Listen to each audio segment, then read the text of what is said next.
सब में जो सबसे ज्यादा पॉपुलर सॉफ्टवेयर है वो है एक्सेल, जिसपे ज्यादातर डेटा एंट्री का काम होता है। तो हम जो ये वीडियो का पूरा टर्म समझने वाले हैं वो एक्सेल के ऊपर है, क्योंकि 90% डेटा एंट्री के काम में जो सॉफ्टवेयर ज्यादातर यूज लिया जाता है वो है एक्सेल। तो हम जो पूरा ये डेटा एंट्री का टर्म समझने वाले हैं वो एक्सेल पे है। अब इसी के साथ आपके दिमाग में एक सवाल और आ रहा होगा कि चलो ठीक है, हम एक्सेल पे डेटा एंट्री काम करने वाले हैं, तो क्या इसके लिए मुझे एक्सेल बहुत अच्छे से आना चाहिए, मतलब बहुत बढ़िया तरीके से मुझे एक्सपर्ट होना जरूरी है? जवाब है बिल्कुल नहीं।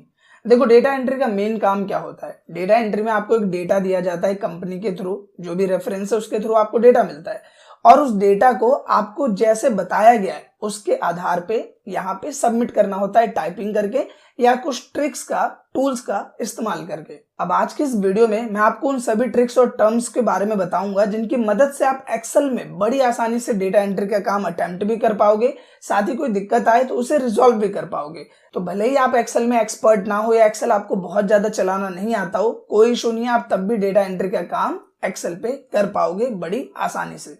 इसके साथ ही आप एक टर्म को और समझ लो कि जहां पे भी आप डेटा एंट्री का काम करोगे, जिस ऑफिस में भी, जिस कॉर्पोरेट में भी, वो आपको खुद डेटा प्रोवाइड करते हैं। या तो वो हार्ड कॉपी में डेटा होगा शीट वगैरह पे, या फिर आपको पीडीएफ या इंटरनेट सोर्सेज, जहां से भी वो प्रोवाइड करना चाहें, वो हेडेक उनकी होती है, वो आपको डेटा प्रोवाइड करेंगे और उस डेटा को देख के आपको इसमें सबमिट करना होगा। यहाँ पे मैं आपको एक एग्जांपल से समझाता हूँ। जैसे आप देखोगे कि स्कूल का डेटा है, तो यहाँ पे क्लास 10th के कुछ बच्चे जिनका डेटा मुझे भेज दिया गया है, जिसमें रोल नंबर है, नाम है, फादर्स नेम है, एज है और उस स्टूडेंट्स के मार्क्स है। ठीक है, इतना टर्म है हमारे पास, और यही दूसरा स्टूडेंट, तीसरा टर्म। अब ये जो डेटा मिला है मुझे, इसको मुझे एक्सेल पे क्रिएट करना है प्रॉपर मैनर में। तो इस डेटा की मुझे क्या करनी है? एक्सेल में एंट्री करनी है। अब इसे अटेम्प्ट करने के लिए नॉर्मली इसके जो जो हमारे मेन कॉलम्स है, जैसे मैं बात करूं, एक हमारा कॉलम हो गया रोल नंबर का, एक हो गया नेम का, एक हो गया फादर्स नेम, एक एज, और इसके जितने भी सब्जेक्ट्स है, ये डेटा हेडिंग्स मुझे यहाँ एक्सेल में क्रिएट करनी है।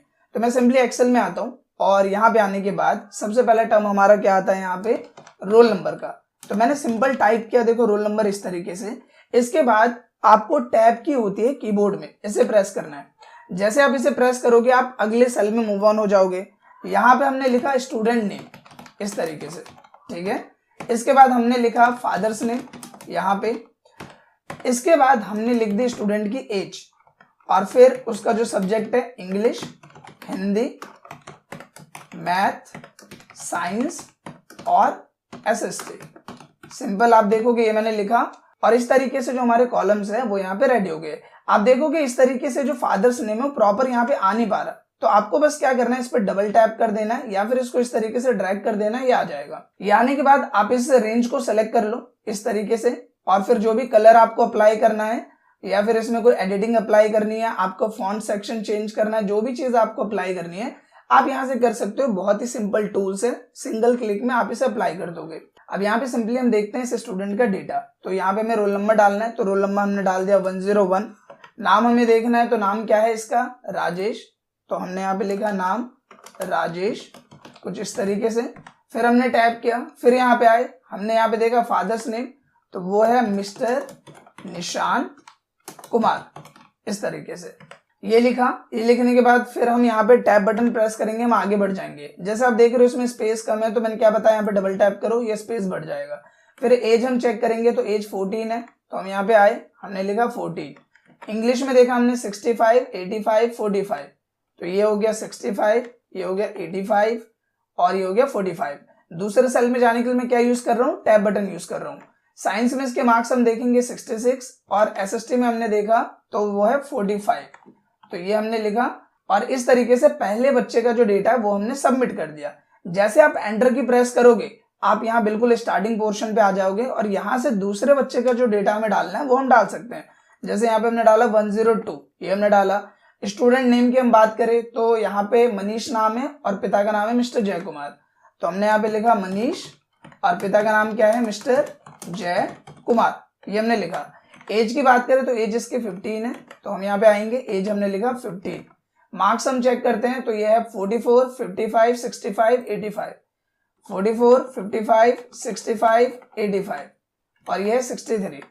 तो ये हमने सिंपल लिखा, एंटर किया। अब आप मुझे बताओ कि क्या ये आपको किसी एंगल से टफ लगा? ना इसमें मुझे बहुत जल्दी लिखने की जरूरत है, ऐसा भी कुछ नहीं है। सिंपल इसमें लिखा, टैब बटन का मैंने यूज किया और यहाँ पे थोड़ा सा माउस का यूज किया एडजस्टमेंट वगैरह करने के लिए। इसके बाद सिंपली आप इसे ऐसे सेलेक्ट कर लो और सेलेक्ट करने के बाद आप इसे सेंटर अलाइनमेंट कर दो, ये बीच में आ जाएगा। और यहाँ ऑल बॉर्डर कर दो, ये और अच्छा लगेगा देखने में। तो इस तरीके से आपका जो डेटा है वो यहाँ पे रेडी हो जाएगा, बहुत ही सिंपल तरीके से। अब इसके साथ ही मान लो आपको बोला जा रहा है कि यहाँ पे एक नया कॉलम ऐड करना है। तो SST के बाद मान लो मुझे टोटल मार्क्स निकालने बच्चे के, तो मैंने यहाँ लिख दिया टोटल और मैंने लिख दिया मार्क्स। सिंपल लिखने के बाद अब मुझे इसका टोटल निकालना है। तो एक्सेल में क्या है, आप इक्वेशन कर सकते हो। जो लोग ऑलरेडी एक्सेल का यूज जानते हैं उन्हें तो इसका फॉर्मूला पता है, जो नहीं जानते बिल्कुल बिगनर्स के लिए, उनके लिए सिंपल इक्वल डालो।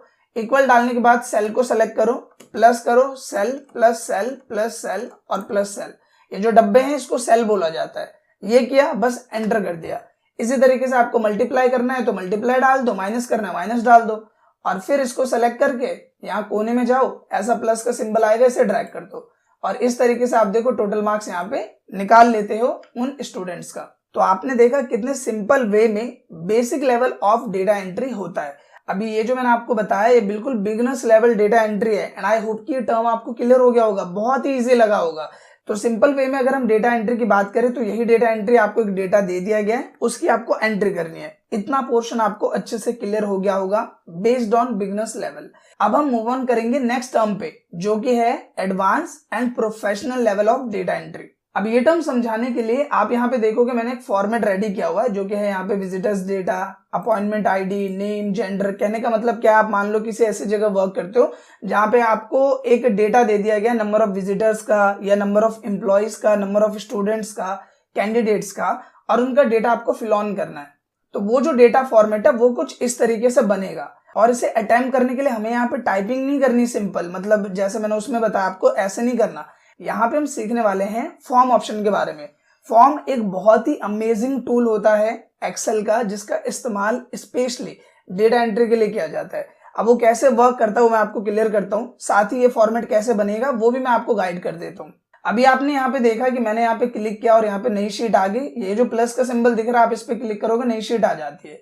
इसके बाद यहाँ पे आते हैं दो सेक्शन, दो जो रो है वो हम खाली छोड़ देते हैं ताकि हम यहाँ पे अपनी हेडिंग डाल सके विजिटर्स डेटा के लिए। और यहाँ पे जो जो टर्म हमें डालनी है जैसे appointment ID, name, gender, age, purpose, ये सारी चीजें मैं लिख देता हूँ। तो सबसे पहला क्या है यहाँ पे अपॉइंटमेंट आईडी, इसके बाद हमने यहाँ पे लिखा simply name, gender, age, purpose, address, contact और टाइम हमने लिखा। लिखने के बाद यहां से यहां तक का सेक्शन हमारा क्लियर हो गया कि इतने में हमें हेडिंग डालनी है। तो देखो इतना रेंज मैंने सेलेक्ट किया। सेलेक्ट करने के बाद यहाँ एक मर्ज ऑप्शन होता है, आपको इस पे क्लिक करना है। क्लिक करने के बाद यहाँ पे हम लिख देंगे जो भी हमारा फॉर्मेट है। जैसे विजिटर्स डेटा मैं बना रहा हूँ यहाँ पे, तो मैंने लिख दिया विजिटर्स डेटा, कुछ इस तरीके से। ये लिखने के बाद इसे सेलेक्ट करो, आपको इसे बड़ा करना आप इसे बड़ा कर सकते हो। कलर आपको जो भी देना है, जैसे सपोज मुझे रेड बेटर लग रहा है, मैंने रेड सेलेक्ट कर लिया यहाँ पे। और यहाँ पे जो मुझे फॉन्ट स्टाइल है वो बर्लिन बेटर लगता है, तो मैंने यहाँ पे बर्लिन रख लिया। इसके बाद इसको सेलेक्ट किया, आपको जो भी कलर अप्लाई करना है, जैसे मैंने येलो अप्लाई कर दिया, इसमें ब्लैक ही बेटर लग रहा है, इसे बोल्ड कर देते हैं। करने के बाद जिस सेल के लिए मुझे जितने स्पेस की जरूरत है वो मैं ड्रैग कर लेता हूँ। जैसे नेम के लिए मुझे लगता है मुझे थोड़ा और स्पेस चाहिए, तो मैं इसे ड्रैग कर लेता हूँ। जेंडर के लिए सही है, एज के लिए सही है, पर्पस के लिए मुझे थोड़ा ज्यादा चाहिए, एड्रेस के लिए मुझे इतना चाहिए क्योंकि एड्रेस के लिए ज्यादा स्पेस चाहिए, कॉन्टैक्ट के लिए भी मुझे इतना चाहिए तो मैंने इसको इतना बढ़ा लिया, और टाइम इतना बेटर लग रहा है तो टाइम को हम इतना ही छोड़ देंगे। तो ये आप देखोगे कि हमारा एक फॉर्मेट रेडी हो गया है। इसके बाद आप यहाँ सेंटर अलाइनमेंट चूज करो, ये बीच में आ जाएगा और आपका एक फॉर्मेट यहाँ रेडी हो जाएगा। जहां तक भी आप डेटा क्रिएट करना चाहते हो उस रेंज को सेलेक्ट करो और यहाँ पे ऑल बॉर्डर्स अप्लाई कर दो। तो आप देखो कि आपका एक फॉर्मेट यहाँ पे प्रॉपर तरीके से रेडी हो जाता है। अब आते हैं मेन टर्म पे, जो कि है फॉर्म टूल बार। अब देखो जो ये फॉर्म टूल है वो पहले से एक्टिवेट नहीं होता, इसे आपको एक्टिवेट करना होता है, जिसके लिए आपको देखो यहाँ ऊपर आना है। ऊपर में आप देखोगे customize quick access tool bar है, आपको इस पे क्लिक करना है। क्लिक करने के बाद यहाँ जाना है मोर कमांड्स में, हम इस पे क्लिक करेंगे। क्लिक किया, यहाँ आने के बाद आपको यहाँ ऑप्शन मिलता है पॉपुलर कमांड्स का, आप इसमें जाओ और इसे कर दो ऑल कमांड्स, हमने किया। फिर आपको नीचे आना है एफ सेक्शन में, जैसे बी सी आ रहा है तो आपको एफ सीरीज में आना है। एफ में आने के बाद आप देखो यहाँ पे आपको एक फॉर्म ऑप्शन मिलेगा, तो हम उसे ढूंढ लेते हैं फटाफट। तो ये रहा फॉर्म टूल बार, हम इसे ऐड कर देंगे, ये आया, और आने के बाद इसे ओके करेंगे।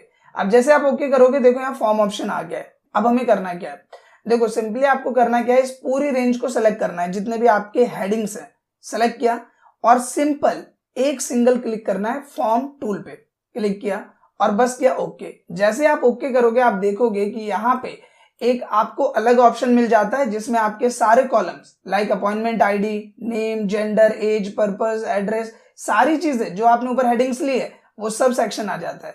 अब देखो इसका मैजिक, जैसे मान लो अपॉइंटमेंट आईडी की बात करें तो अपॉइंटमेंट आईडी कुछ इस फॉर्मेट में हम देते हैं, ES1001 हमने इस फॉर्मेट में दिया। नेम में आ जाते तो नेम हमने दे दिया यहाँ पे राजेश कुमार, हमने लिखा राजेश कुमार। जेंडर की बात करें तो हमने जेंडर दिया मेल। एज की बात करें तो एज हमने दिया यहाँ पे 45।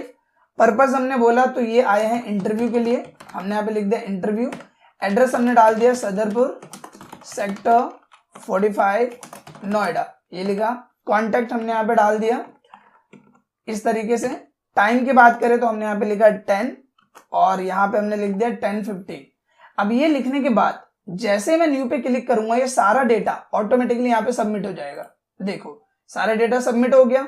सेम लाइक हम एक और डेटा एड ऑन करके देखते हैं। तो मैंने यहाँ पे अपॉइंटमेंट आईडी डाल दी सिंपल, दोबारा से हम डालते हैं ES1002, ये हमने अपॉइंटमेंट आईडी डाल दी। नेम हमने डाल दिया सोनिया, जेंडर हमने डाल दिया यहाँ पे फीमेल। एज की हम बात करें तो 26। पर्पस हमने बोला कि इंक्वायरी के लिए आ रखी है, हमने लिखा। एड्रेस हमने डाल दिया बरोला, सेक्टर 45, नोएडा। कॉन्टेक्ट हम यहाँ पे डाल देते हैं, ठीक है। और टाइम हमने डाल दिया यहाँ पे 10:45, ठीक है। ये लिखा। लिखने के बाद सिंपल हमें न्यू पे क्लिक करना है, ये सारा डेटा यहाँ पे सबमिट हो जाएगा। अब सिंपली गाइस इस वीडियो को मैंने थोड़ा फॉरवर्ड कर दिया है क्योंकि मुझे लगा कि 2 एग्जांपल से आप ये टर्म अच्छे से समझ गए होंगे। अब यहाँ पे आपने देखा कि कैसे हमने फॉर्म टूल का यूज करके एक प्रोफेशनल वे में डेटा को सबमिट किया। एंड आई होप कि ये जो टूल है वो आपको अच्छे से क्लियर भी हुआ होगा और साथ ही इसका यूज पसंद भी आया होगा। साथ ही इसमें मैं आपको एक ट्रिक के बारे में बताना चाहूंगा। जैसे आप यहाँ पे देख पा रहे हैं कि यहाँ 10:15, 10:45 करके आ रहा है, जबकि पिछले सीट में हम बात करें तो यहाँ पे AM PM भी आ रहा है। तो ये कैसे आएगा? इसके लिए सिंपली आपको इस रेंज को सेलेक्ट करना है। सेलेक्ट करने के बाद यहाँ देखो नंबर का ऑप्शन है, साइड में एरो है, इस पे क्लिक कर देना। क्लिक करने के बाद आप कस्टम में पहुंच जाओगे बाय डिफॉल्ट। यहाँ जाने के बाद आप ऊपर देखोगे कि यहाँ पे एक फॉर्मेट है HMM AM PM। सैंपल आपको ऊपर देखने को मिल जाएगा, आपको सेलेक्ट करके सिंपल ओके करना है। आप देखोगे AM PM इसमें आ जाएगा कुछ इस तरीके से। तो यहाँ पे गाइस हमने 2 फेसेस क्लियर किए, एक हमारा डेटा एंट्री बिगिनर्स लेवल, एक डेटा एंट्री एडवांस लेवल। अब यहाँ पे बात करते हैं कुछ ट्रिक्स और टर्म्स की जिनकी जरूरत आपको पड़ती है। कई बार क्या होता है हम डेटा बनाते हैं इस फॉर्मेट में, इसको बोलते हैं वर्टिकल फॉर्मेट। जैसे ऊपर आपका यहाँ हेडिंग आ गया और डेटा आपने वर्टिकल फॉर्मेट में सबमिट किया, इसको हॉरिजॉन्टल बोलते हैं, इसको वर्टिकल बोलते हैं, ठीक है। तो डेटा हमने क्या सबमिट किया? वर्टिकल, ये वर्टिकल सबमिशन है। अब मुझसे बोला जा रहा है डेटा चाहिए हमें हॉरिजॉन्टल, मतलब यहाँ पे नेम आए, यहाँ पे बेसिक, यहाँ सैलरी, यहाँ डिपार्टमेंट, और इसके आगे इस तरीके से डेटा है, ऐसे ऐसे। तो अभी अगर ये मैं दोबारा से करने लग जाऊं मेरा काफी टाइम जाएगा और काफी दिक्कत भी होगी। तो आपको एक्सेल में टूल मिला होता है जिसे बोलते हैं ट्रांसपोज। आपको सिंपल इसको सेलेक्ट करना है, होम टैब में जाना और इसे कर लेना है कॉपी, ठीक है। सिंपल इतना किया। इसके बाद जहां पे भी आपको इसे अप्लाई करना है आप यहाँ पे आओ, राइट क्लिक करो और यहाँ पे जाओ पेस्ट स्पेशल पे, इस पे क्लिक करो। क्लिक करने के बाद नीचे देखो ट्रांसपोज का ऑप्शन है, इस पे सेलेक्ट करो और ओके कर दो। आप देखोगे कि जो आपका डेटा है वो हॉरिजॉन्टल फॉर्मेट में आ जाएगा। ये रहा नेम, बेसिक, सैलरी, डिपार्टमेंट, इसको सेलेक्ट कर लेते हैं, ऑल बॉर्डर अप्लाई कर देते हैं, थोड़ा ज्यादा बेटर लगेगा। ये रहा। तो अब आप देखो आपका डेटा किस फॉर्मेट में आ गया? हॉरिजॉन्टल फॉर्मेट में। ना हमें कोई ज्यादा मेहनत करनी पड़ी ना कुछ, और बड़ी स्मार्ट वे में हमने इसको रिप्रेजेंट कर दिया। अब इसके साथ बात करते हैं दूसरे ट्रिक की। कई बार क्या होता है कि डेटा आपको मिलता है ऑनलाइन सोर्सेस पे या PDF में मिलता है, वहां से आप क्या करते हो? कॉपी करते हो और डेटा को एक्सेल में लाके पेस्ट कर देते हो। तो आपने पेस्ट किया तो आप देखो यहाँ पे इस फॉर्मेट में आ जाता है, वो कोमा इधर आ गया, फिर इधर कोमा है, इस तरीके से आ गया। प्रॉपर सेल वाइज ये डेटा यहाँ डिवाइड नहीं हुआ। तो हम क्या करेंगे, इस पूरे को सेलेक्ट करना है कुछ इस तरीके से, सेलेक्ट करना है और यहाँ पे जाना है डेटा टैब में। ये रहा डेटा टैब, इस पे क्लिक करना। क्लिक करने के बाद आपको यहाँ एक ऑप्शन मिलता है टेक्स्ट टू कॉलम्स का, इस पे क्लिक करो। क्लिक किया और सिंपल आपको यहाँ पे करना है नेक्स्ट पे क्लिक। क्लिक करने के बाद यहाँ पे देखो इसमें हमने जो पार्टीशन हो रखा है वो कोमा में, जैसे सीरियल नंबर के बाद कोमा है, नेम के बाद कोमा, सेल्स के बाद कोमा, तो यहाँ कॉमा सेलेक्ट किया और हमने किया नेक्स्ट और इसे सिंपल फिनिश पे क्लिक कर दिया और क्या ओके। जैसे आप ओके करोगे आपका डेटा अलग अलग सेल में यहाँ पे क्रिएट होके आ जाएगा। आप होम टैब में जाओ और इसे एडजस्ट कर लो, जैसे हमने सेंटर लाइन किया और जिसके लिए जितनी स्पेस की जरूरत है वो हमने यहाँ पे मैनेज कर दिया, जैसे मैंने आपको बताया डबल टैप करके। और यहाँ पे जैसे हमें लिखना है टोटल सेल्स, तो ये शायद मैंने लिखा नहीं होगा वहां पे, तो ये हमने लिखा और ये आ गया कुछ इस तरीके से। सो आई होप कि ये वाली ट्रिक भी आपको क्लियर हो गई होगी। इसके साथ बात करते हैं लास्ट ट्रिक की, जो क्या होता है कई बार डेटा जब आप ऑनलाइन सोर्सेज से लेके आते हो तो बीच में ऐसे एक्स्ट्रा स्पेस आ जाते हैं। आप देख पा रहे हो यहाँ पे एक्स्ट्रा स्पेस है, तो इसे हटाने की शॉर्टकट ट्रिक क्या है। सबसे पहले तो पूरे डेटा को ऐसे सेलेक्ट करो। सेलेक्ट करने के बाद कीबोर्ड से कंट्रोल जी प्रेस करो। यहाँ पे खुलेगा क्या, गो टू में जाना है स्पेशल पे और यहाँ पे क्लिक करना है ब्लैंक पे और कर देना ओके। जैसे आप करोगे पूरा हो जाएगा सेलेक्ट। आपको सिंपल यहाँ डिलीट ऑप्शन में जाना है और डिलीट शीट रो पे क्लिक कर देना है। आप देखोगे जितनी भी एक्स्ट्रा शीट रोज थी यहाँ पे, खाली रोज जो थी वो डिलीट हो गई है। सो आई होप कि गाइस ये जितने भी tips and tricks, basic level, advance level, ये सभी टर्म आपको क्लियर हुए हो और साथ ही वीडियो पसंद आया हो। आपसे बस इतनी रिक्वेस्ट है कि अगर ये वीडियो आपको अच्छी लगी तो प्लीज वीडियो को लाइक करें, शेयर करें, साथ ही कमेंट करके अपना फीडबैक जरूर दें। Thank you.